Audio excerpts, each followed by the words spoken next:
Hola, ¿qué tal amigos de la ciencia de lo pedagógico? Capítulo número 59.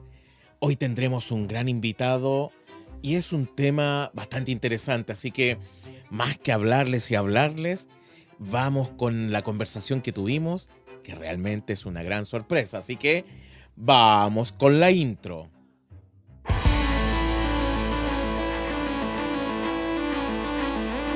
La ciencia de lo pedagógico con Gabriel Erices.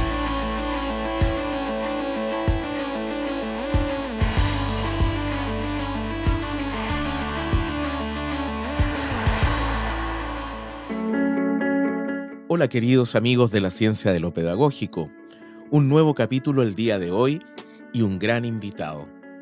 De hecho, lo vamos a conocer de inmediato. Hola Héctor, ¿cómo estás? Hola Gabriel, muy bien.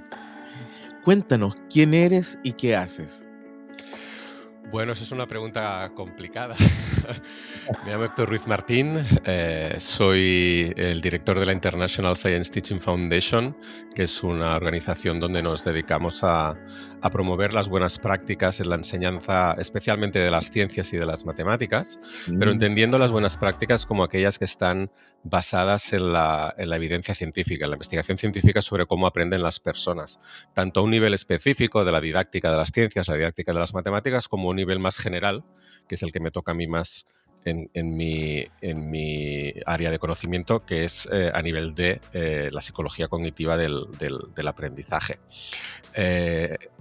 Lo que hacemos es difundir, ¿no?, pues estos conocimientos para llevarlos al aula, investigar, y ahí pues soy una persona que he trabajado primero desde el ámbito de la neurociencia del aprendizaje y luego desde el ámbito de la psicología cognitiva, con el propósito, pues precisamente de tratar de crear puentes, ¿no?, entre la ciencia, de cómo aprenden las personas, y la práctica educativa.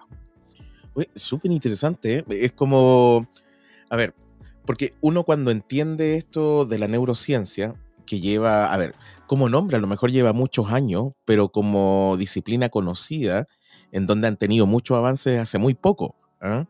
Porque conocemos realmente poco de nuestro cerebro, aunque estos últimos 10 años hemos estallado, o diría 5, hemos estallado en el conocimiento de él, aunque nos falta mucho más. ¿O no? Bueno, la verdad es que quizá aquí lo importante es primero, ¿no?, que entendamos la diferencia entre neurociencia y psicología cognitiva, porque en general, el público general identifica todo como neurociencia, ¿no? Pero la neurociencia, ¿realmente qué es? La neurociencia investiga el cerebro, la base biológica, investiga el cerebro a nivel celular, molecular, de sistemas. Es decir, si hacemos una analogía con las computadoras, ¿no?, la neurociencia investiga el hardware, ¿no? Entra y mira los circuitos a ver qué pasa. En cambio, la psicología lo que estudiaría, digamos, sería los programas, cómo funcionan los programas, ¿no? Es decir, estudia también, pues al final, cómo funciona, ¿no?, nuestro cerebro. En realidad, técnicamente estudia cómo funciona nuestra mente, ¿no?, a partir del comportamiento. Y eso nos permite responder a preguntas que están más cerca del aula, no están más cerca de las preguntas que se hacen docentes y estudiantes, ¿no? ¿Qué puedo hacer para que aprendan más y mejor? ¿Qué puedo hacer para que estén motivados? Eso son preguntas que tienen que ver, pues eso, ¿no?, pues sobre cómo funciona el aprendizaje, pero realmente quien las contesta es la psicología, ¿no?, la psicología cognitiva en este caso.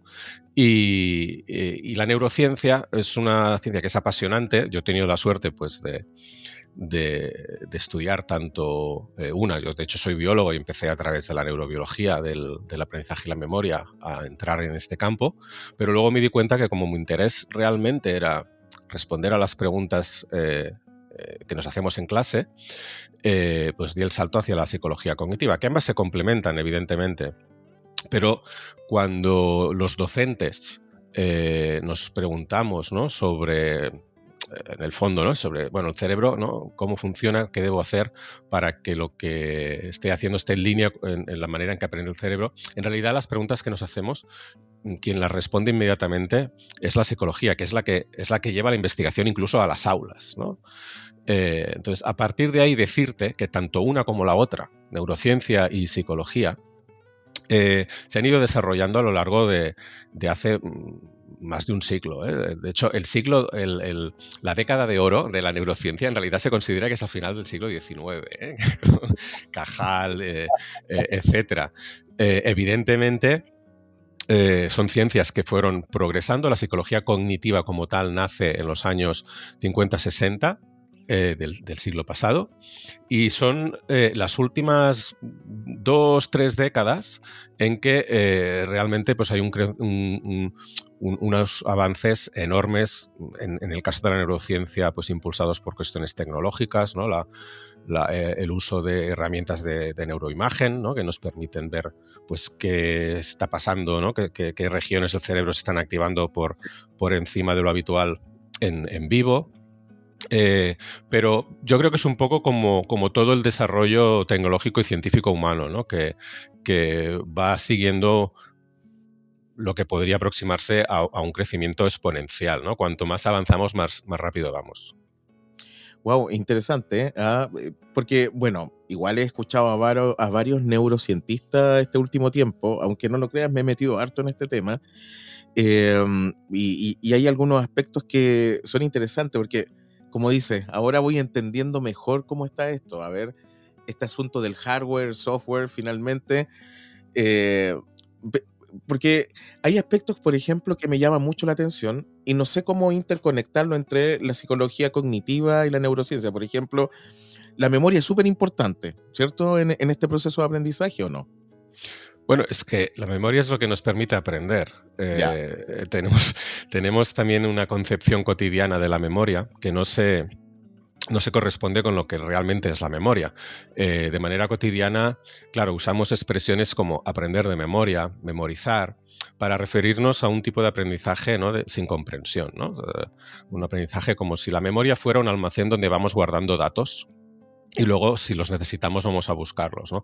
Pero realmente la memoria no es eso. De hecho, eso es algo que puede hacer la memoria, pero de hecho es de las cosas que peor hace. Nuestra memoria, en realidad, es nuestra capacidad de aprender cualquier cosa. O sea, la memoria es el resultado de que nuestro cerebro cambia en todas y cada una de nuestras experiencias y acciones, y esos cambios nos permiten responder de una manera más adaptativa, ¿no? más eficaz, la próxima vez que nos encontremos pues en situaciones parecidas o iguales a las que provocaron esos cambios. Entonces, la memoria es lo que nos permite no solo aprender datos, sino sobre todo ideas y conceptos, habilidades, hábitos, y es inherente a todas nuestras habilidades cognitivas. La memoria es la que nos permite instantáneamente interpretar el mundo que nos rodea, el mundo que percibimos, y darle significado. Es la que nos permite responder de la manera más adecuada, es la que nos permite desarrollar cualquier habilidad. Eso es la memoria. Y de hecho, permíteme, para terminar la respuesta, que de memoria, la memoria no es una. No tenemos una memoria, tenemos distintos sistemas de memoria que se ocupan de distintos objetos de aprendizaje y que incluso dependen de regiones del cerebro distintas. ya. Es como hay una que es la procedural o procesual, ¿cierto? ¿O no? Exacto, tenemos la memoria procedimental, que es Mental. una de las múltiples memorias que clasificamos como memorias implícitas. Son memorias que, a diferencia de las explícitas, solo somos conscientes, ¿no? de ellas a través de un cambio en el comportamiento, en nuestro rendimiento, digamos, ¿no? En cambio, las memorias explícitas son la semántica, la episódica, es decir, la memoria que nos permite recordar los acontecimientos de nuestra vida, la que nos permite obtener conocimientos, es decir, información, ¿no? Y se llaman explícitas porque de algún modo nosotros podemos, sin necesidad de que se vea un cambio de comportamiento externo, ¿no? Pues ser conscientes de si sabemos algo o no. Oye, es interesante, entonces estoy empezando a conectar todo este tema, y a ver si estoy entendiendo también, porque finalmente ya tenemos el tema de la memoria, que es clave para esta adquisición, y entonces la activación de estos conocimientos previos estaría asociada a la psicología cognitiva, ¿cierto? Sí, el tema de los conocimientos previos, ¿no? Que es una cosa que yo creo que todos los educadores han oído alguna vez, esa idea de que para aprender, ¿no? Hay que conectar lo que estamos experimentando con nuestros conocimientos previos. Esto realmente desde las ciencias cognitivas es así. Los modelos que usamos para entender cómo funciona la memoria semántica y episódica, ¿no? Las memorias explícitas, las que nos permiten adquirir conocimientos, digamos, funcionan de este modo, en el sentido de que para adquirir nuevos conocimientos es necesario que la información que estamos recibiendo a través de nuestras experiencias se conecte con conocimientos que ya están presentes en la memoria. ¿Y esto por qué es así? Bueno, pues porque nuestra memoria, a diferencia de la de las computadoras, pues no va a guardar la misma información dos veces. A ver, ¿qué quiero decir? En una computadora tú puedes tener el mismo archivo repetido 50 veces si quieres, ¿no? Le cambias el nombre, lo pones en carpetas distintas y tienes la misma información repetida, ¿no? En el disco duro de la computadora la misma información puede estar ocupando 50 espacios distintos, ¿no? Pero nuestro cerebro jamás haría una cosa tan ineficiente como esa. Nuestro cerebro, ante una experiencia, va a aprovechar todo lo que ya sabe, todo lo que ya estaba en su memoria de esa experiencia, y entonces lo que tenga de nuevo esa experiencia lo va a conectar a lo que ya sabía. De manera, ¿no?, que lo que hacemos al final cuando recordamos algo es reconstruirlo a partir de elementos que genuinamente proceden de esa experiencia, ¿no?, que hemos tenido, y otros elementos que en realidad ya estaban en nuestra memoria, o incluso elementos que hemos incluido posteriormente. De hecho, cada vez que recordamos algo, lo estamos reconstruyendo y sin darnos cuenta lo estamos cambiando, ¿no? Nuestra memoria no funciona como la de los ordenadores, ¿no?, que es perfecta. Los ordenadores recuerdan las cosas, digamos, al pie de la letra, exactamente como eran. Nuestra memoria no. Nuestra memoria en lo que es buena es en recordando ideas y conceptos, y luego a la hora de concretarlos, de precisarlos, lo que hace es una reconstrucción aproximada, que por lo menos la idea es que conserve el significado. Interesante eso. Nunca recordamos realmente lo que debimos haber recordado. ¿Ah? No, y esto, a ver, es una cuestión de una terrible eficiencia que tiene la memoria para, bueno, de toda la información que recibimos a lo largo de nuestra vida, pues evidentemente no tendría sentido que la recordásemos toda, ¿no? De hecho, eso haría que la memoria fuera algo que difícilmente podría cumplir su auténtica función. Porque, ¿cuál es la función realmente de la memoria? ¿Por qué la evolución nos ha llevado a desarrollar una memoria? ¿Para que podamos recordar el pasado? ¿Qué ventaja tiene recordar el pasado desde un punto de vista adaptativo, evolutivo? En realidad, la memoria, su principal función, evidentemente tiene la función de que estemos orientados, ¿no? Por ejemplo, ahora tú y yo, pues que sepamos por qué estamos aquí hablando. Entonces, sin quererlo, tenemos, ¿no? Recordamos qué nos ha llevado hasta aquí, las últimas horas, el día que nos conocimos, ¿no? Y dijimos de llevar esto a cabo.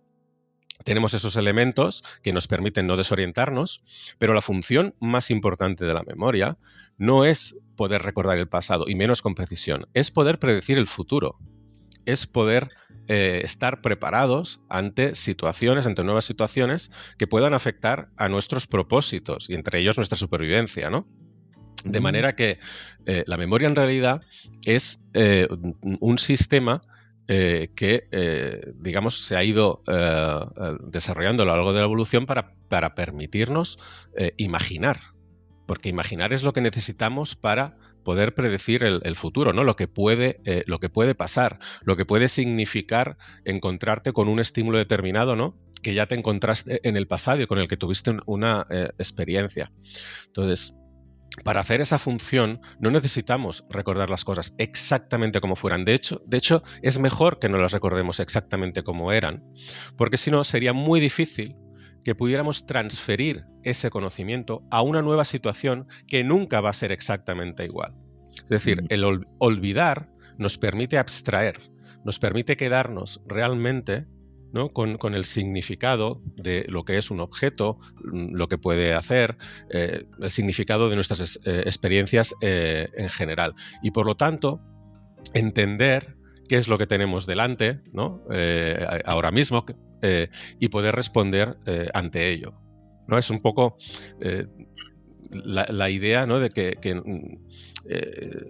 de poder ir más allá de las experiencias específicas concretas, ¿no? Por ponerte un ejemplo, pues gracias a eso, si tú ahora sales a la calle y ves un perro que nunca habías visto, me refiero al individuo, ¿no? Nunca habías visto ese individuo, lo vas a identificar como que es un perro, aunque nunca habías visto ese perro antes. Y eso es gracias, exacto, el concepto, la abstracción. Sí. Los conceptos, las abstracciones, en principio solo son posibles por el hecho de que nuestra memoria olvida. Y olvida esos detalles, ¿no? Que hicieron específicas nuestras experiencias para quedarse con su significado. Interesante porque cuando he escuchado a varios ese mismo comentario y asociándolo a la pregunta de qué nos distingue realmente y por qué somos seres humanos, una de las cosas fundamentales es finalmente esta construcción, este concepto. ¿Ah? Bueno, a ver, los vertebrados, creo que la mayoría de ellos también tienen una capacidad de abstraer y de entender también desde el punto de vista de los conceptos, porque es que si no, no sería posible el hecho de realmente responder, ¿no? ante el mundo que nos rodea de una manera más eficaz que la que vendría dada simplemente, ¿no? por unos patrones automáticos de estímulo-respuesta, ¿no? Los humanos, lo que pasa es que evidentemente hemos llegado a unos niveles de abstracción mucho mayores que cualquiera de nuestros primos, ¿no? Mamíferos. Así que en ese sentido sí. No, y además también ser consciente, porque tomar... es súper interesante este tema porque cuando uno dice, oye, estoy aquí, estoy percibiendo esto, esto es lo que me rodea, estoy siendo consciente de lo que me pasa, estoy siendo consciente de mí mismo. Y no sé si eso también genera esto de entendernos ser seres humanos distintos a otros. ¿Ah? Bueno, todos los humanos somos distintos desde el punto de vista ya de que nuestra genética, la probabilidad de que genéticamente seamos iguales solo es posible con los gemelos, ¿no? Monocigóticos, que son pues, genéticamente clones, y aún así la manera en que realmente se desarrolla nuestro programa genético va a depender del entorno, así que ya solo por eso ya van a ser personas distintas, pero luego precisamente el cerebro y esa capacidad que tiene el cerebro de que nuestra conducta, nuestro comportamiento ya no se rija solamente por nuestros genes, ¿no? Sino que podamos ir más allá, que podamos aprender de la experiencia para ir formando quiénes somos, ¿no? Y cómo actuamos, pues claro, es extraordinario. De hecho, los seres humanos precisamente nacemos, creo recordar que aproximadamente con el 25% del peso que tendrá nuestro cerebro cuando acabe de desarrollarse. Y eso significa que nuestro cerebro se va a desarrollar en buena parte cuando ya estamos en contacto con el mundo. Y por lo tanto, que lo que somos realmente dependerá en gran parte de nuestras experiencias, aunque evidentemente pues la base genética pues siempre va a tener unos condicionantes, evidentemente, ¿no? Pero la parte ambiental y precisamente lo que tiene que ver, ¿no? en el desarrollo de habilidades y de hecho prácticamente todas las habilidades cognitivas dependen de los conocimientos que tenemos y los conocimientos solo, ¿no? se pueden adquirir pues experimentando con el mundo. Pues bueno, está claro que las personas, todas las personas somos distintas. Ahora, cuidado, no somos distintas en cómo funciona nuestro cerebro. Que es un error que se suele cometer, ¿no? Por ejemplo, hay mitos en educación, muy extendidos, porque son muy intuitivos y realmente parecen que tenga que ser así. Como por ejemplo el mito de los estilos de aprendizaje. Wow. Y cuidado, que ya sé que si estoy diciendo que es un mito, habrá muchas personas que dirán, ¿cómo va a ser eso un mito? Los estilos de aprendizaje es la idea de que cada uno tiene una forma de aprender distinta, ¿no? Que le va a resultar más efectiva. Como si efectivamente cada uno tuviera un cerebro que funciona de manera distinta, ¿no? Que su mecanismo para aprender es distinto que el de otras personas. Y eso, aunque es una idea muy intuitiva y parece que tenga que ser verdad y de hecho, ¿no? Tienes, como todas las cosas que parecen que tienen que ser verdad, tienen una pequeña parte de verdad. En realidad no lo es. En realidad la ciencia lo ha investigado durante décadas, de mil maneras, y no hemos podido realmente encontrar que ese tipo de diferencias existan entre las personas. Esa idea de que pues, hay personas que aprenden mejor de manera visual, otros auditiva, kinestésica. De hecho, hay muchas clasificaciones de estilos de aprendizaje, que si analítico, que si holístico, que si, bueno, no sé.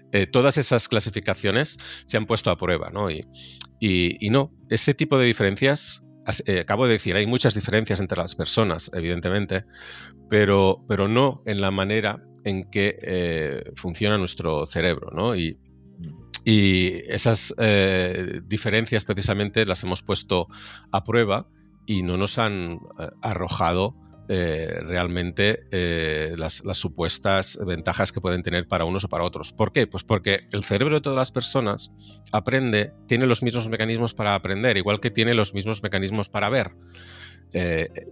Las diferencias, tenemos diferencias de grado, pues evidentemente, personas a las que se les puede dar mejor o peor aprender, pero luego las grandes diferencias también tienen que ver con las oportunidades que uno ha tenido, porque una de las grandes diferencias entre los aprendientes son sus conocimientos previos. Fíjate que acabamos de decir que para aprender tenemos que conectar con nuestros conocimientos previos. Pues cuantos más conocimientos previos tenemos con los que podamos conectar lo que estamos aprendiendo, más fácil nos resulta aprender. Así que esa por ejemplo, es una gran diferencia entre las personas y que además lo interesante es que no tiene nada que ver con su genética, sino con su ambiente, con sus experiencias. Es interesante eso. Entonces, estoy tratando de estructurar esto, obviamente, y está asociado también a la investigación en educación respecto de lo social o de la justicia social. Al tener menos experiencia vivida desde el punto de vista del capital cultural, por lo tanto, las personas nos va a costar mucho más poder aprender en la escuela y desarrollarnos, producto de factores sociales, porque finalmente al vivir menos experiencias significativas en la vida, nos va a costar más esa reconexión. ¿Eso podría uno entenderlo de esa forma? Bueno, yo creo que lo que habría que entender es que la función de la escuela, precisamente, es el poder remediar esas diferencias, aunque sea en parte. Es precisamente contribuir a esa justicia social. Evidentemente, los niños, cuando llegan a la escuela por primera vez, pues ya parten de haber tenido entornos distintos. Hay niños que tienen la suerte de tener entornos pues que les han estimulado más, que les han proporcionado una estimulación cognitiva y afectiva más beneficiosa, ¿no? para su desarrollo. Por ejemplo, el mismo hecho de qué tipo de lenguaje, ¿no? utilizan sus papás, la riqueza del vocabulario, la riqueza en las estructuras gramaticales que utilizan, el hecho de que interactúen y hablen con el niño, eso ya va a empezar, ¿no? a generar esas diferencias, ¿no? Entonces la escuela, el motivo de que sea obligatoria, precisamente no es para conseguir que de alguna manera contribuya, porque evidentemente la función de la escuela es intentar hacer pequeña esa brecha, ¿no? entre los que ya tienen oportunidades fuera de la escuela y los que solo van a encontrar determinadas oportunidades de acercarse, ¿no? a la cultura, a un lenguaje rico, ¿no? a habilidades como leer y escribir. pues poder tener esas oportunidades en la escuela es desde el punto de vista que deberíamos entenderlo, ¿no? Que al final ese capital cultural, esas habilidades y especialmente, ¿no?, la comprensión lectora son clave para contribuir a que todas las personas pues, se puedan desarrollar, puedan perseguir sus metas con independencia pues, del entorno que les haya tocado, ¿no?, tener fuera de ella. Es un poquito la idea de compensar esas diferencias en lo posible. Y nosotros los profesores, por ejemplo, ya aterrizando esto, porque sabemos que cuando podemos activar los aprendizajes previos es clave. ¿Qué pasa cuando no podemos hacer eso y los niños y las niñas y el adolescente y los jóvenes se encuentran con un concepto que a lo mejor no hay conexión con lo que ellos han tenido como experiencia? ¿Es más complejo el proceso de aprendizaje ahí?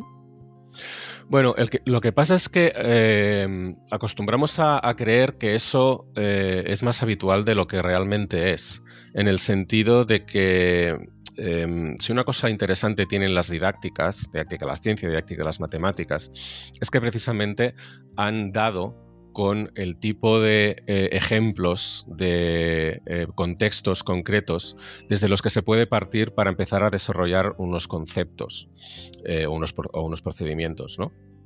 De manera que, en realidad, es muy difícil que una persona no tenga conocimientos con los que puedas empezar a construir para llevarles hasta un conocimiento de un concepto. Evidentemente, pues vas a tener, ¿no?, que pasar por una serie de pasos hasta llegar a la precisión, ¿no?, en el concepto que esperabas. Pero siempre, o prácticamente siempre, es posible desarrollar un aprendizaje, aproximarlos a esas ideas que queremos que aprendan, y en la escuela aún más, porque en la escuela no estamos realmente pidiéndoles que desarrollen un conocimiento de nivel académico, de nivel universitario, ¿no?, de esos conceptos. La cuestión es esa, que no por saber sobre algo uno sabe cuál es la mejor manera de enseñarlo. Son cosas muy distintas. Y, por ejemplo, prueba de ello es saber exactamente qué actividades concretas, qué ejemplos concretos, qué secuencias de razonamiento concreto van a ser ideales para partir de unos niños que tienen unos conocimientos que a lo mejor pues solo tienen conocimientos cotidianos, ¿no?, de su día a día, y poderles llevar a conceptos pues tan complejos, no sé, como el concepto de aceleración, el concepto de fuerza, el concepto de energía, que estoy poniendo ejemplos de aprendizaje de las ciencias, ¿no? Es súper interesante lo que acabas de decir, porque se conecta con algo que siempre, toda mi vida, bueno, desde que tengo uso de razón como educador y también en otras disciplinas, esta conexión entre la academia y la escuela. Porque tenemos conocimiento exquisito, muy rico, en donde podríamos avanzar en educación de una manera impresionante. Pero hay una desconexión, o incluso muchos de yo recuerdo en otras universidades cuando he conversado con amigos que han estudiado también pedagogía y otros un poco más antiguos, uno se da cuenta que hay académicos que hablan desde, por ejemplo, lo que tú decías, desde los neuromitos, y ellos están convencidos porque un académico se los dijo y estudiaron, y hay una desconexión entre la academia también, además, y el aula. Porque, por ejemplo, el currículum para enseñar al profesor a ser profesor, siento que no está actualizado desde esa perspectiva, tanto de la psicología cognitiva como de la neurociencia. ¿Por qué pasa esa distancia? ¿Qué nos falta en conversar entre las dos áreas para que hagamos cambios concretos en la educación y entendamos cómo aprendemos? Bueno, eso es una muy buena pregunta. cuya respuesta realmente, o sea, la pregunta me la he planteado muchas veces y a la respuesta no he conseguido llegar. O sea, no sé cuáles son realmente las causas de por qué hace décadas que tenemos conocimientos que podrían ser muy relevantes para las aulas, y no solo desde mi disciplina, desde las ciencias cognitivas, también desde la sociología, desde la lingüística, desde evidentemente la pedagogía, y también desde ciencias tan que podrían resultar tan lejanas como la antropología, las ciencias computacionales. La cuestión es que tenemos muchos conocimientos científicos que podrían ser, que pueden ser y que sabemos, ¿no?, cada vez más que son relevantes para fundamentar mejor las decisiones que tomamos en las aulas, en las escuelas, y no solo los docentes y los estudiantes, sino también, ¿no?, las personas que están a cargo que tienen cargos administrativos, ¿no?, incluso políticos. El tema es que parece de algún modo como si la comunidad científica hubiera ido avanzando dentro de su burbuja y por otro lado la comunidad educativa pues no haya tenido el acceso, ¿no?, a ese conocimiento. El por qué no lo sé. Yo sé por un lado que en ciencia acostumbramos a estar demasiado preocupados por nuestras investigaciones, tenemos toda una serie de circuitos que no incentivan la divulgación, porque al fin y al cabo, claro, no se trata solo de tomar los resultados científicos y llevarlos a la comunidad educativa, no, hace falta digerirlos, hay que hacer un proceso, ¿no?, de convertirlos en un material que sea inteligible, que sea útil, ¿no?, para la comunidad educativa, y no se suele incentivar ese trabajo. Yo, por ejemplo, que trato de hacer mucha divulgación al respecto, prácticamente toda la hago por amor al arte, o sea, porque no es algo, ¿no?, que realmente como científico esté incentivado.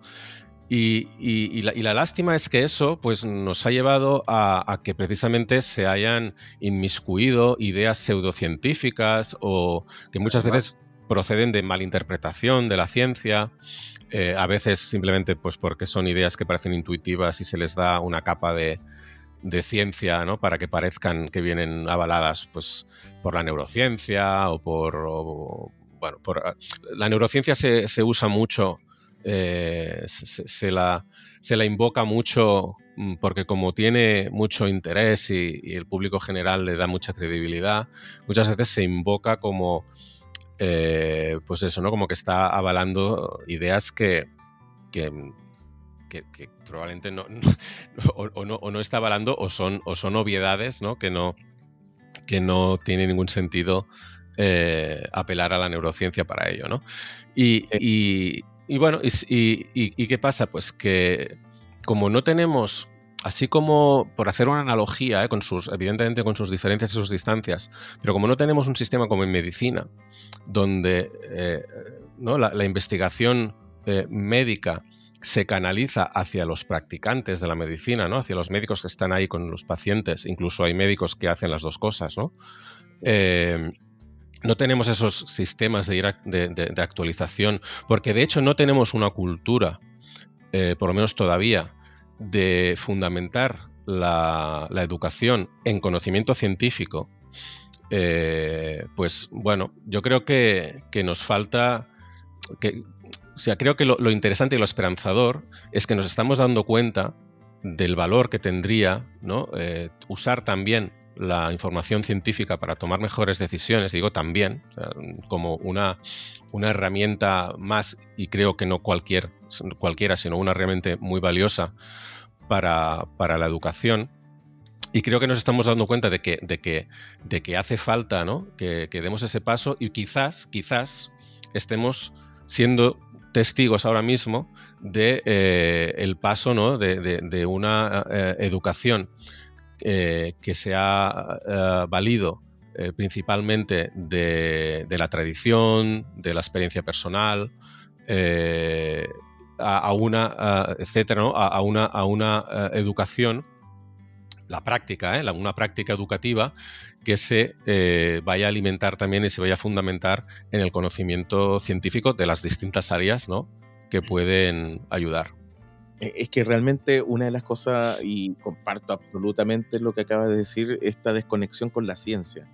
A veces uno de repente, y este es como el comentario que ve que escucha en todas partes, el científico se ve casi en el Olimpo y los seres humanos comunes y corrientes que estamos en el devenir diario, estamos ahí abajo observando y de repente miramos. Pero creo que es mucho más cercano de lo que la gente piensa. No sé si será también políticas de Estado, pero yo creo que está muy asociado a temas políticos, porque finalmente se pone el foco en otras cosas y no en lo que realmente debería ocurrir. Por ejemplo, el presupuesto chileno para ciencia es bajísimo. Debería ser uno de los más altos, porque si queremos desarrollarnos, tenemos que ir a la búsqueda del conocimiento, a la generación de nuevos conocimientos. Y eso no se hace a través de la ciencia. Entonces, creo que por ahí nos falta mucho. Y también aterrizar y conectar en el aula. Yo siento que hoy en día en Chile, por lo menos eso es lo que uno está escuchando, hay varias universidades que están preocupadas por esto. Hay varias universidades que hablan de los neuromitos, de la neurociencia, la psicología cognitiva, pero todavía hay otras que siguen hablando de esos neuromitos. Y también de repente libros como que uno ve de neurociencia que no tienen nada de neurociencia. Entonces, esas cosas también van confundiendo a la gente. Sí. ¿Ya? Bueno, la pseudociencia siempre corre más que la ciencia en cuanto a su difusión. Primero porque es más simple, porque siempre es muy intuitiva en el sentido de que suele encajar con las preconcepciones que tenemos, y sobre todo porque nos propone soluciones simples. Sí. Pero claro, una solución simple a un problema tan complejo como la educación no va a funcionar, ¿no? Lo que pasa es que siempre juega con esa apariencia de que lo hará, ¿no? de que es la manera de proceder. Y el hecho de que pase incluso en las universidades tiene que ver también porque cuando me refería a esa burbuja, ¿no? en la que trabajan los científicos, muchas veces no es una burbuja en que estén todos, sino que hay burbujas en cada campo. Y es muy curioso porque incluso dentro de una disciplina como la psicología, por ejemplo, o la neurociencia, te puedes encontrar distintas burbujas que están trabajando sobre lo mismo, a veces con nombres distintos, y que no se han puesto y que no se han conectado, o sea, que no han sido conscientes los unos de los otros de que estaban trabajando en cosas parecidas o incluso iguales, ¿no? Y que se podían enriquecer. Pero es que entonces lo que nos podemos encontrar en las universidades es que las facultades de psicología nos podemos encontrar en algunas universidades, ¿no? Que no tengan conexión con las facultades de educación. Y entonces cada una vaya desarrollando, ¿no? Su trabajo sin comunicarse, y que entonces pues puede pasar que en una facultad de educación se estén dando por válidos unas ciertas ideas que en realidad, lo que llamamos mitos, ¿no? Que en realidad no lo son, ¿eh? Insisto que es bastante lógico que eso pase porque los mitos, los más prevalentes, que tienen prevalencias superiores al 90% en la sociedad, son muy intuitivos, o sea, parece que tengan que ser ciertos, ¿no? Y si no hay una comunicación para que los científicos que investigan si realmente existen ese tipo, ¿no? de diferencias a nivel psicológico o incluso neurocientífico, ¿no? Si no se comunican entre ellos y les dicen, no, esto no es así, pues es lógico, ¿no? que haya este tipo de pseudociencia campando incluso en la propia universidad. Bueno, para que te hagas una idea, el término neuromito en realidad surge desde el sector médico. Surge a partir de precisamente ser conscientes de que buena parte de la comunidad médica también sostiene muchos de esos neuromitos, evidentemente no los neurólogos, ¿no?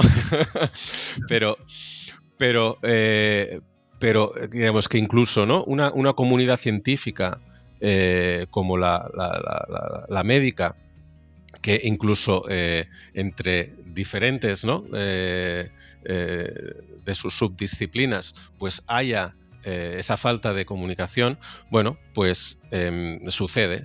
Y ahora hay que decir que es cierto que si desde educación realmente convenimos que entender cómo funciona, ¿no?, el cerebro en cuanto al aprendizaje, si convenimos que eso es importante saberlo, pues bueno, yo creo que habría que empezar a trabajar en crear esos puentes y asegurarnos que ese conocimiento que tenemos, pues oye, se utiliza de manera provechosa. Oye, no, genial, genial. Tienes toda la razón en todo caso. Hay una desconexión y una no conversación entre toda la academia. Es un asunto generalizado. ¿Cómo resolvemos eso para que realmente nuestra y nuestros estudiantes se vean beneficiados en el aula? Estar interconectados, leer más, no sé, ¿qué nos puede aconsejar? Bueno, claro, yo pienso que por ahí tenemos una responsabilidad importante los científicos. Esa responsabilidad, de algún modo, y no me refiero a una responsabilidad personal, ¿no?, sino una responsabilidad como institución, de crear los canales de comunicación, o sea, empezando por la parte de todo ese conocimiento que ya hemos desarrollado, de algún modo facilitar que llegue a la comunidad educativa. Luego, contribuir desde el lado de la comunidad científica a construir un puente que también se tiene que construir desde la comunidad educativa para, en adelante, estar en comunicación y colaborar a partes iguales, ¿no? Los científicos pueden aportar una serie de recursos, ¿no?, y de conocimientos, pero la comunidad educativa a los científicos también. Y además, la comunidad educativa también es quien debe guiar probablemente, ¿no?, esa investigación que pretende pues tener un impacto en la educación. Entonces, yo creo que ahí se tiene que ir trabajando a nivel institucional, y eso incluiría a las universidades, ¿no?, en incluso los programas de formación de los maestros, ya desde la carrera Claro. para ser maestro, los másters, los posgrados, todo esto, pues tratar, ¿no?, de ver cómo encajar, ¿no?, todo este tipo de planteamientos, ¿no?, ese planteamiento de traer, pues, los conocimientos de otras ciencias, como por ejemplo la psicología, o incluso en algunos casos concretos, ¿no?, la neurociencia, a la formación del profesorado. Y claro, y los profesores que ya están en activo, pues de algún modo ahí creo que hay una labor muy importante en curar bien toda la formación que se les ofrece, porque claro, tenemos el problema de que hay muchísima formación que difunde pseudociencia, que difunde mitos, y no hay una regulación al respecto, ¿no? Porque, bueno, también sería complejo regular. Incluso podría llevar a discusiones, ¿no?, de qué es lo que es, qué significa regular en esos temas, ¿no? Es que Pero bueno, yo creo que es un proceso largo. Si me permites volver a hacer un poco la analogía con sus distancias con la medicina, pensemos que la medicina durante milenios se basaba también en la tradición, en la autoridad, en la experiencia personal. Durante milenios, por ejemplo, los médicos utilizaban las sangrías, ¿no?, las flebotomías, sacar sangre al paciente, haciéndole un corte, poniéndole sanguijuelas, para curar cualquier cosa. Y eso era una práctica muy habitual durante milenios. A mediados del siglo XIX hubo médicos que empezaron a decir, bueno, vamos a analizar esto científicamente si realmente está funcionando, ¿no? De hecho, con mera estadística era suficiente, ¿no?, para comprobar que no era una práctica que funcionara en la inmensa mayoría de los casos, ¿no? Pero, o sea, digamos que a mediados del siglo XIX, con este caso y con muchos otros, ¿no?, la medicina empieza a valerse de la ciencia para fundamentar mejor su práctica. Mediados del XIX, es decir, de una ciencia sistemática, ¿no? Pero hasta mediados del siglo XX, principios del mediados, todavía había muchos médicos que, por ejemplo, seguían apostando por las sangrías y otras soluciones. Es decir, que el proceso de la medicina de convertirse en una disciplina basada especialmente en la tradición y la experiencia personal, que ojo, que evidentemente la experiencia personal aporta también su parte importante, pero no es suficiente, ¿no? para llegar más lejos. Pues la medicina tarda un siglo aproximadamente a convertirse en una disciplina fundamentada en la evidencia científica. Hoy día nos parecería, ¿no?, muy raro, ¿no?, que un médico o un cirujano no se basara en la ciencia para tomar sus decisiones, ¿no? Pero bueno, con educación, pues estamos, yo creo que ojalá lo que esté pasando ahora es que estamos empezando. Y si es así, no creo que tardemos un siglo, pero no será una cosa inmediata, ¿no? Crear incluso todas esas instituciones que de alguna forma velen por la calidad, ¿no?, de la educación, siempre fundamentándose, ¿no?, en esa investigación. También hay que tener en cuenta pues que hay diferencias importantes, ¿no?, entre el tipo de resultados que nos proporciona la ciencia médica y la ciencia educativa, y quizá no es tan sencillo, ¿no? Pero por lo menos velar porque ciertas ideas, como esos mitos sobre, ¿no?, cómo funciona el cerebro, pues no sean aceptables porque sabemos que no lo son, porque sabemos que dedicarles tiempo, dinero, esfuerzos, ¿no?, ilusiones, es una pérdida de todas ellas, de todas esas cosas, ¿no? Pues, por lo menos yo creo que sería interesante porque, bueno, avanzaríamos. Demasiado, sí. Oye, y en ese sentido, bueno, yo creo que nuestras primeras trabas es de construir nuestras creencias. Porque tenemos creencias que van finalmente trabando el aprendizaje, van trabando el desarrollo de la educación. Y creo que hay que trabajar fundamentalmente en eso. El problema que tenemos con nuestras creencias. Estimado Héctor, hemos conversado y hemos pasado por varios temas.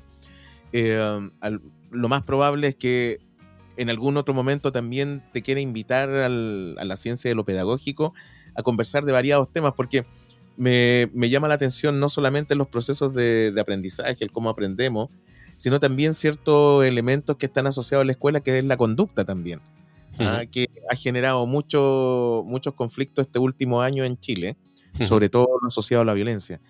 Pero antes de terminar, quisiera pedirte que dieras un mensaje a la comunidad de la ciencia de lo pedagógico.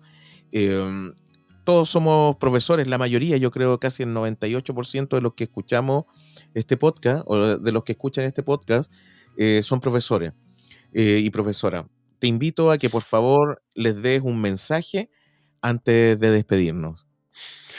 Bueno, mira, quizá el mensaje que les daría es el de animarlos a conocer pues estas ciencias, ¿no?, que pueden ayudarles a ver su labor de una manera distinta, ¿no?, que pueden descubrirles pues todo un panorama de posibilidades y de formas de aproximarse a la enseñanza y al aprendizaje que quizá no se habían planteado, ¿no? Yo en mi libro, que se llama Cómo aprendemos, ¿no?, y tiene como subtítulo una aproximación científica, ¿no?, al aprendizaje y la enseñanza, parto de una cita de un jugador de béisbol que decía: es increíble todo lo que no sabes sobre el juego al que has estado jugando toda la vida.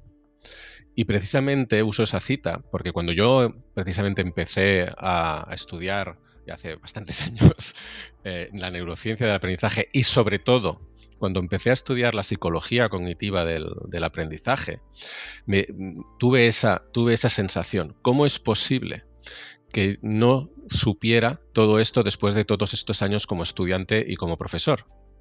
¿Cómo es posible que no conociera todo esto? Que me hubiera de algún modo ayudado, me hubiera orientado en muchas de las cosas que hice, tanto como estudiante como profesor, ¿no? Así que mi mensaje es invitarles a conocer la psicología cognitiva del aprendizaje. También les invito a conocer las otras ciencias que pueden ayudarles en su labor, pero como evidentemente la mía pues es esta, ¿no? Pues les invito a leer sobre ello, a buscar cursos, pero cuidado, porque, Sí. porque hay un poco de todo, como decía antes, y nada, y les deseo mucha suerte en su fantástica labor. Muchas gracias, Héctor. ¿En qué red social te pueden encontrar nuestro y nuestra amiga? Bueno, yo solo estoy en Twitter.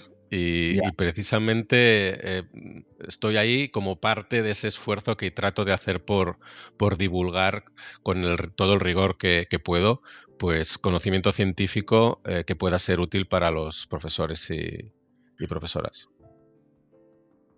¿Cómo diferenciamos la neurociencia sobre esta pseudoneurociencia?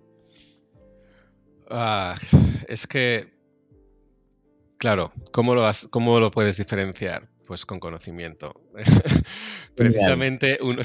Precisamente uno de los mitos que hay es pensar que habilidades como el pensamiento crítico o la creatividad, la resolución de problemas, existe la idea de que son habilidades generales que se pueden practicar y desarrollar. Y en realidad no, en realidad son totalmente dependientes de los conocimientos que uno tenga.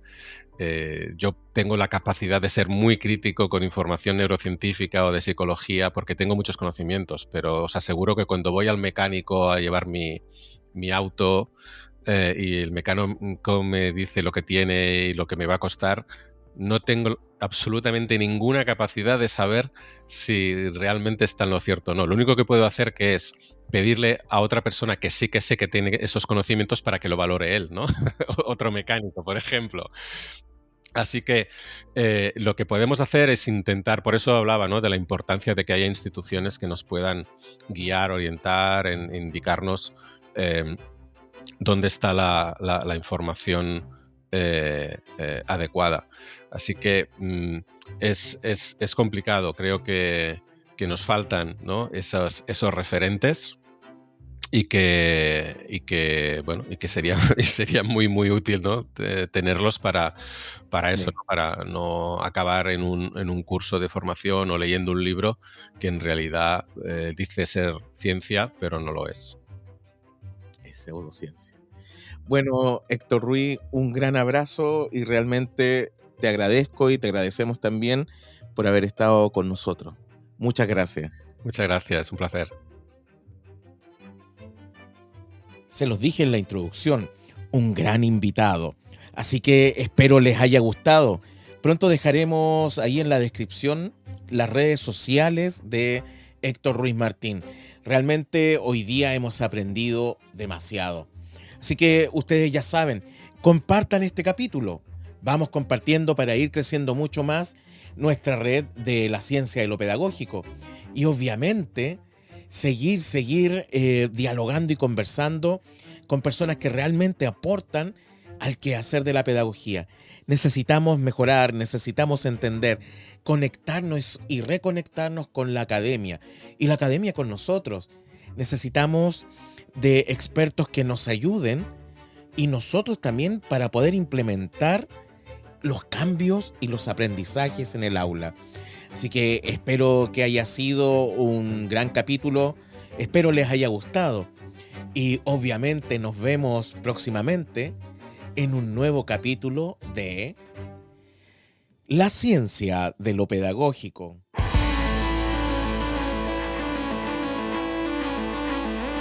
La ciencia de lo pedagógico.